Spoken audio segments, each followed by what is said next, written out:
This is BharatFM. बजेगा Bharat, झूमेगा Bharat.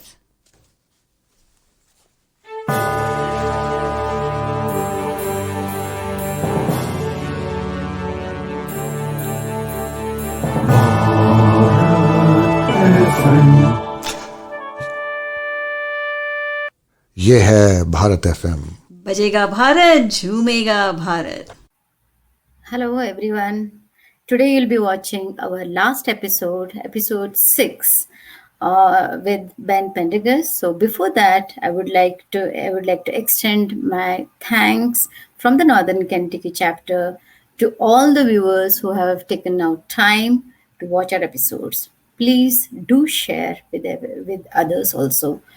And I would also like to thank all our guest speakers, Drew Early, Conservative Outreach Director, Todd Elvins, Actions Teams Director, Joseph Robertson, Executive Director for Citizens Climate International, Patricia Rubio, Diversity and Inclusion Program Coordinator, and Ben Pendergrass, Senior Director for Government Affairs, and Donald Addu, Program Director, for helping us out to conduct all these episodes.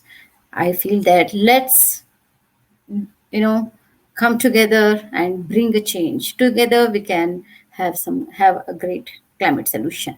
Thanks for watching. And also I would like to extend my thanks for Bharat FM and Bharat TV for giving us this opportunity to showcase about our citizens climate lobby. Thanks. Hello, good morning. And thanks to Bharat FM for giving us this opportunity. And today we are going to watch episode 6 of Citizens Climate Lobby. And with me, I have two guest speakers, Donald Addu and Ben Pendergrass. So over to them. Thank you. Awesome. Thank you, Vasuda. Welcome, everyone, to another episode with Citizens Climate Lobby on Bharat FM and Bharat TV. My name is Donald Addu, and I'm the Program Director for Citizens Climate Lobby, and we are delighted to have you with us today. Citizens Climate Lobby is a nonprofit, nonpartisan organization dedicated to creating the political will for a stable climate. We empower individuals of all backgrounds to engage in democracy to pass meaningful climate legislation through Congress. We have chapters all over the United States, and we are in over 70 countries, so chances are there is a chapter near you. Today, I have with me Ben Pendergrass, the CCL's Senior Director of Government Affairs. How are you doing today, Ben? I'm not too bad today, Don. How about yourself? Hey, no complaints, no complaints. Well, Ben, I really appreciate you being here today, and I'd love to start by having you share a little bit about your background. What originally brought you to Capitol Hill, and how long have you been working in D.C.? Sure, that's an easy question. I originally came up to D.C. after college to work for the then Republican Senator from New Mexico, Pete Domenici. Worked for Senator Domenici for almost 5 years, and then have been doing various government affairs work the last almost 4.5 with Citizens Climate Lobby. So in total I think I'm approaching 18 years in D.C. Wow, so you really are a senior veteran of the Hill at this point. Excellent. How have you seen the conversation around climate change kind of evolve over your time in D.C. over those 18 years? Oh, it certainly has evolved in a lot of ways. I remember when first on the Hill, and I actually did not work on anything climate or energy related, even though the senator was chairman of the Energy and Natural Resources Committee. I did more homeland security and defense work. But when I was first here, it was actually a non-controversial issue. There was some bipartisan agreement. It was not a necessarily trigger for a partisan debate when you talked about climate change. And we steadily see that there became a partisan divide in climate in a lot of ways, where the two parties shifted pretty far apart on climate action and whether or not climate was even an issue.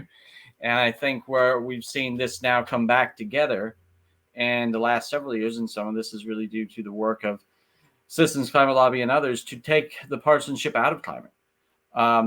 And we saw that with the creation of the bipartisan House Climate Solutions Caucus several years ago to create a new space for Republicans and Democrats to come together to talk about climate. And at the end of last Congress, that was up to 90 members. And we also saw it just because we're seeing these climate impacts. It was 20 years ago. This was still kind of we knew it was coming and the science told us it was coming, but it was a theoretical exercise. Now people are living climate change in their daily lives. We're seeing it in the storms, we're seeing it in droughts, and we're seeing it in wildfires.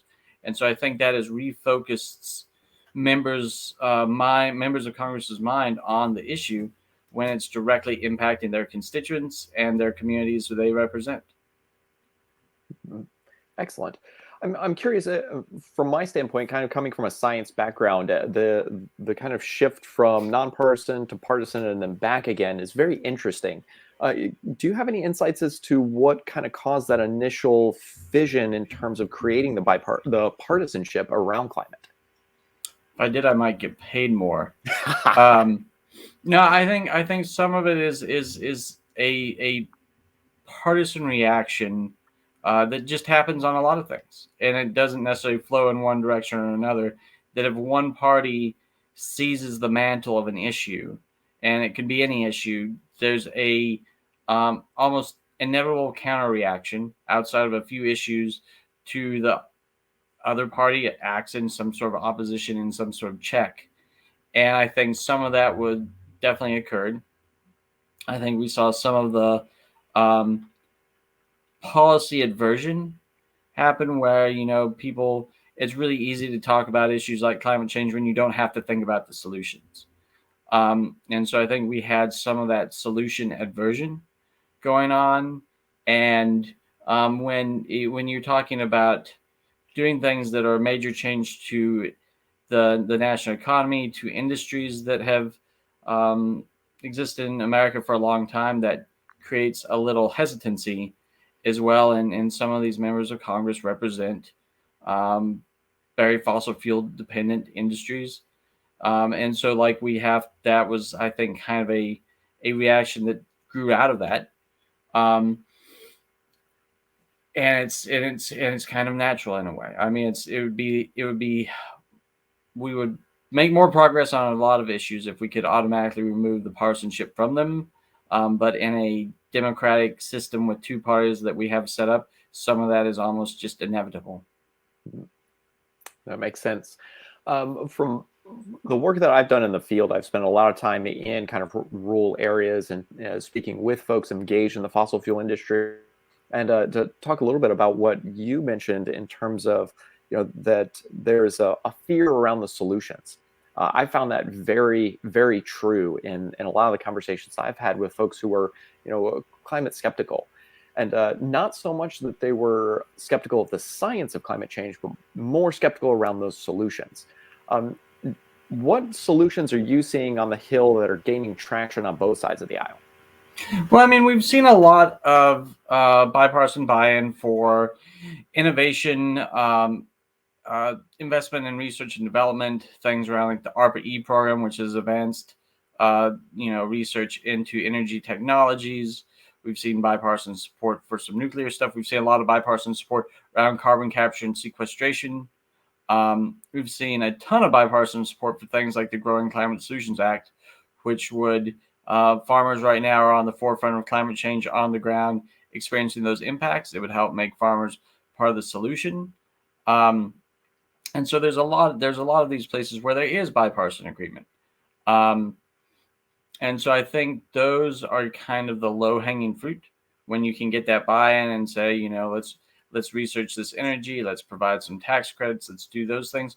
So there's definitely been some energy around those solutions for the last couple of years. I mean, where we still need more momentum is we obviously, given the data that's in front of our faces, we need much bigger solutions. And we need to make this transition in a fast and orderly and efficient fashion away from fossil fuels to stave off the worst effects of climate change. And so we do need to build beyond kind of the low-hanging fruit of those consensus items and build the consensus broader that bolder action is needed, and it is actually not going to be detrimental to American economic growth. Beautiful. With I hear complaints often, especially on the left side of the aisle, that these kind of incremental moves are not really effective and don't really do anything, and is oftentimes seen as like greenwashing. Can you kind of talk a little bit about what this looks like from a bipartisan perspective and why those incremental steps are necessary? I think incremental steps are always necessary. I mean, you can't always hit the home run like you do. I hate to use baseball analogies, but here I'm doing it. I mean, you do. There are times when it is beneficial to get to first base, to get to second base, to load the bases, and then to hit those home runs. And if you just go out swinging for the fences every time, you might end up losing the game. But you can definitely lock in these wins, and every win makes that next step that much easier. It creates bipartisan goodwill. It puts into place the infrastructure for bigger and bolder programs once you have smaller programs in place. And it's really easy to build off existing programs. Like once you have even theoretically smaller programs in place, it's much easier to build off an existing program than to create a whole new program. This has been the case in many areas. You can see it with things like USDA and programs in the Department of Energy and various things that once you get started on this path, it's much easier to build them up rather than create them from scratch. Cool. Makes sense. Shifting gears a little bit, with Citizens Climate Lobby, we really focus on our grassroots. We're trying to build chapters in every congressional district. We have constituents engaged from every congressional district. How does that dynamic help support the work that you do on a daily basis on the Hill? I mean, it's incredibly important. I mean, at the end of the day, without the grassroots volunteers behind me and people actually on the ground, the constituents in the states and districts, I'm just a guy. Like, why would they listen to me? I mean, I might know one or two things, but you need that whole network of citizens calling for action and pushing their members of Congress to do the things they want them to do. And you really, without that grassroots component, it's really hard to move things in Congress. A big challenge that we face often is cynicism. Folks feel like their voice doesn't matter, that it really doesn't matter if they call their member or email them. They're not going to listen anyway. They're not going to move on this issue. And I know that it can be frustrating because oftentimes folks will spend maybe 6 months, a year engaging with their member of Congress, and they don't really see a whole lot of progress.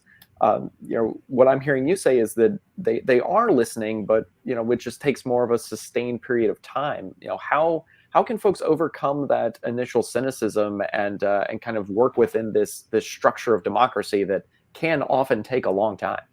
No, I mean, it is very difficult because, I mean, everything in Washington is impossible until it becomes reality. We see this with a lot of issues that over time, like you can be working on an issue for years and years and years, and it seems like you're not getting any place. But each step gets you that close to the goal and builds up that political will when the right opportunity arises. And I mean, a lot of times it really is like a dam breaking in DC where you don't see any movement on an issue, and then all of a sudden things can happen very quickly. I mean, I think we are really seeing this around climate change. 2 or 3 years ago, climate was not necessarily at the forefront of congressional debate. I mean, it was on the radar. Certainly Democrats were talking more about climate, but it was not at all apparent that they would make it a priority if they regained the majority. And we saw in that time period a shift to it really became one of these top level issues that is the number of congressional hearings, the bills introduced, now the focus of things like this big reconciliation package that is coming together in the Senate and House right now, where climate is a real major part of that. And 2 years ago, that was not necessarily like locked in. And so you can see just with the whole range of programs, I think that really came from American citizens demanding that the Congress start to take action on climate and take it very seriously. We've seen this with even some of the stuff on the Republican side, the foundation of the Conservative Climate Caucus that now has 80 members and it's just Republicans. So like we are seeing a lot of this movement that people would not have believed 2 or 3 years ago really coming to the forefront of what Congress is doing in their agenda for this year. Very cool. Let's talk a little bit about process. How does, it's probably been a while since a lot of us have had civics. How do you move something through Congress? I mean, I know you've got the House, you've got the Senate and the President. How do you move like a piece of legislation? What does that look like? What's the fundamental process for passing these type of bills? Well, there's the fundamental process for how it should work, and then there's a process for how it actually does work these days. I mean, in the ideal structure that, with Congress functioning, normally you would have bills introduced, hearings held on them. They go to a committee of jurisdiction for a markup to be reported out, be consideration by the full, let's just say start with the Senate. Then that bill would go over to the House for the same process of hearing, markup, report out to the full House. And then if that bill had been amended in that process, you would go to something called a conference committee, where the House and Senate would reconcile the differences in the two bills, and then you would vote on that reconciliation bill. Even more simply, a bill could be introduced, go through that process without amendment, and just the House and Senate vote on, and then goes to the president's desk. What we see a lot less now, particularly with big legislation, is where you have this whole process, where you have the committees taking the time to have the hearing, the markup, potential like amendments within the committee, going to the floor and having amendments, where a lot of times bills are introduced as packages that are negotiated beforehand. By maybe you can see it in some of what happened with the bipartisan infrastructure bill, where a group of 5 Republicans and 5 Democratic senators worked to negotiate a larger package, kind of outside the committee structure, but got wide buy-in from a lot of other members and input. And then that went, to the floor and was voted on by the Senate. We are waiting for it to be voted on in the House on September 27th, but it's not going through this committee markup, hearing, amendment kind of structure. It's just going to go straight to the floor for an up or down vote. And how does that, you mentioned reconciliation a little earlier. How does that differ? How does the infrastructure bill differ from the reconciliation process that the Senate is currently engaging in? Well, the bipartisan infrastructure bill went through more of, even though it didn't go through the completely regular order, it did go through regular order in a different way, where you have to be able to, in most circumstances, have make it over the 60 vote threshold to overcome a filibuster in the Senate. And it was able to do that. Bipartisan package with over 79 senators voting, well, not over 79 senators voting in favor of it. And then should say 69 senators voting in support of that bill before it went over. So it went over that threshold. With the reconciliation bill, that is a very specific process around the budget resolution. When you pass a budget resolution, you can do something called a reconciliation bill that must have budgetary impacts. You can't do a lot of forms of legislation through reconciliation. You can only do things that have a budgetary impact on the U.S. deficit, pretty much. You can either raise revenue or increase deficits. And so there's just very specific things you can do through that process. One of those being a clear example are things like around taxation. You can lower or raise taxes. That has a clear budgetary impact. And anything that you try to insert in a budget reconciliation bill that doesn't is likely to get cut out by the Senate Parliamentarian as being non-reconcilable. And so you can only do one of these processes. Usually, this year was a little different because we had 2 budget resolutions because we didn't do one last year. And so they're able to do 2 reconciliation processes. But normally you would only have the shot at one of these a year. Well, to get into a little more detail, how does you mentioned the parliamentarian. Who is the parliamentarian, and how are they chosen, and why do they have kind of say over what can and can't be in this legislation? Oh, now we're getting into the Senate weeds.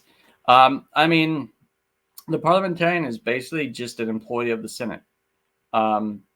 they can be hired or fired by the majority leader, but they are not an elected official. They usually have deep knowledge into the parliamentary rules and procedures of the Senate, which are considerable, and oftentimes have years and years of experience in the parliamentarian's office, and they are the ones that issue rulings whether or not things are applicable in like the rules the Senate operates by.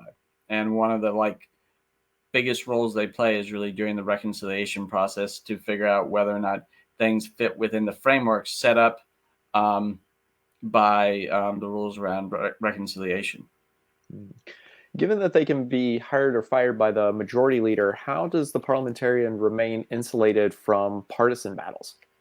Well, they are strictly nonpartisan. That is something that both sides generally do respect. That you do have to have this neutral umpire, or things break down. And I mean, and the thing that both sides have steered away from, you don't want to have a situation where every time a majority shifts, the parliamentarian gets fired and they bring in a partisan that will rule in favor of the majority, because that will just shift back and forth.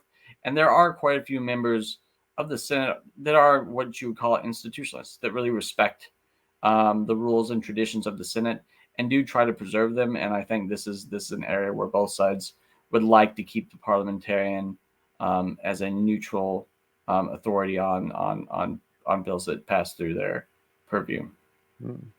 Well, bringing it back to climate, what are some of the potential solutions around climate change that either may or may not be included based on the ability to raise or lower revenue?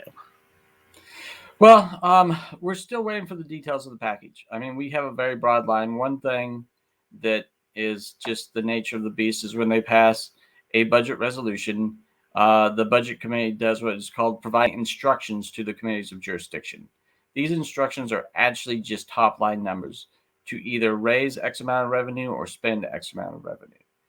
And besides that, the committees of jurisdiction that are responsible for these set numbers then have a lot of free reign to write the package they want around those numbers. And so, I mean, there are things that there's been some agreement that they would like to see included in the reconciliation package. We know things like a clean electricity payment program there's a desire to have that within the jurisdiction of the Energy and Natural Resources Committee to act as a way to increase the amount of emissions-free energy on the grid. We certainly know as of like last week that the Senate Finance Committee is looking at a carbon price, which is something that CCL is firmly on record in support of. And there's a lot of other programs. The Finance Committee is also looking at tax credits for a wide range of renewable energy, looking at things, tax credits for EV, building out some of that infrastructure, various other programs within Department of Energy and those folks in the various committees. So, I mean, there's a broad range of things, but we really don't know yet what will be in that package. There's nothing been published, written down on paper. I think the committees are obviously working very hard to put stuff together, but we can't point to like this is what is in reconciliation right now. We can only say these are a couple of the options being considered, and hopefully when it comes to climate, it will be all of the above. We know the need is great. We know the need is now, and so if ever there was a time for Congress to go big on climate, it is certainly right now. Excellent. And when will we find out what they've been talking about and what the framework actually is? Well, I think we'll start to see some of that maybe as early as next week. I don't think we will have a fully formed package, but some of the committees hope to report out some idea of what their legislative product will be on September 15th, was kind of an initial non-binding deadline. So I think we'll see some of that stuff come out next week. The process will likely go much longer and further than anybody anticipates. I think the House plans to even vote on some of this stuff potentially by September 27th. But at the end of the day, the Senate is going to have to agree to any product the House produces. They're going to be producing their own product and you're going to need agreement from every Democratic member of the Senate to get anything moving. So it really will move as fast or as slow as there's agreement within the Democratic conference over on the Senate side, and to a lesser degree on the House side. Usually, individual House members have a lot less input into like how things are proceeding because there's just so many more of them. But because of the slim majorities over on the House side, there's less wiggle room, and so it gives individual members of the House much more say than they probably normally would have in a lot of these processes historically. So like at the end of the day, it's going to move as fast or slow as members can find agreement on what the final package will actually look like. Okay. Is there any firm deadline where this must take place in terms of the budget passage or anything? No. One of the things, I mean, a lot of times we are working with deadlines. Either expiring legislation, there are things like the farm bill expires or the highway bill expires and yearly appropriations expire. One of those is coming up soon at the end of September, for instance, like, you know, the funding for the government expires and you have to pass bills to make sure that funding requires in some fashion. It can be new appropriations or it can be what we call a continuing resolution where you simply vote to extend the current funding. And so with those things, we have a hard deadline that some action has to be taken. With this process, there is no hard deadline. I mean, I don't think the members want to play this out and be debating it for the next 6 months, but it's entirely probable that we'll go on for 2 to 4 months as they work through this process. Excellent. What for folks who are watching who are interested in helping to move this process along and excited to see like climate legislation in the reconciliation package, what's their best course of action? How can they help make sure that this happens? No, I mean, I am always a strong advocate for people reaching out to their members of Congress and letting them know when they support or oppose legislation. I mean, members really do listen to this stuff and track it. And so like they don't know how their constituents feel about issues unless they let them know. I mean, there's no constant magical polling going on that they can look at on a single day and say like, hey, my constituents really like this particular policy. Most of what they're hearing is what they get when you reach out and call them, when you email them, when they run into you back in the district and you voice your concern about an issue. That's where they're receiving a great deal of information from what their voters actually care about. And they don't know unless you tell them. And so what happens if I call my senator and say, I want to see carbon pricing in the reconciliation package? How does the senator know that I made that call? Do their staff tell them, or what does that look like? Yes. So usually, like if you're calling, you will reach what's called a staff assistant, who their job is to answer the phones, and they'll probably ask for your name, your address, so they know where to contact you, and potentially your phone number, and they'll take down your opinion.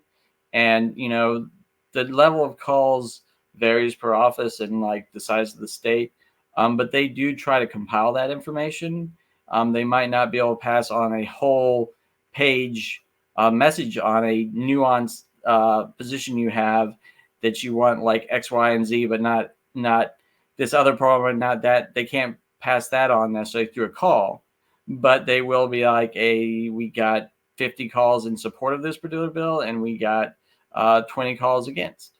Like that information will get passed up to senior leadership of the office, including the senator or representative. Very cool. Awesome. Well, any last words of wisdom from your work in DC for our audience? No, I mean, I think I would just say that for people who are concerned about the climate, and I think we all should be, especially after seeing the events of this summer and the summer before and the winter, and like it's kind of getting never ending, that this is the time for action. And we have a really good opportunity to lock in some really important climate wins, both in the bipartisan infrastructure bill, in the reconciliation package, that might not be the silver bullet, but it certainly gets us in a much better place for addressing the climate crises and will make it that much easier to get everything done in the future we need done. And this is what we got to do, and we got to take advantage of this opportunity. Beautiful. Thank you, Ben. I really appreciate your time. Appreciate you pulling the curtain back on DC. We get a little insider view of how all this happens. Thank you all for joining us and for participating in our CCL set of series here on BharatFM and Bharat TV. We appreciate you all for being here. Thank you again, Ben, and we look forward to seeing you all soon. Thanks, Todd. This is Bharat FM. बजेगा भारत झूमेगा भारत.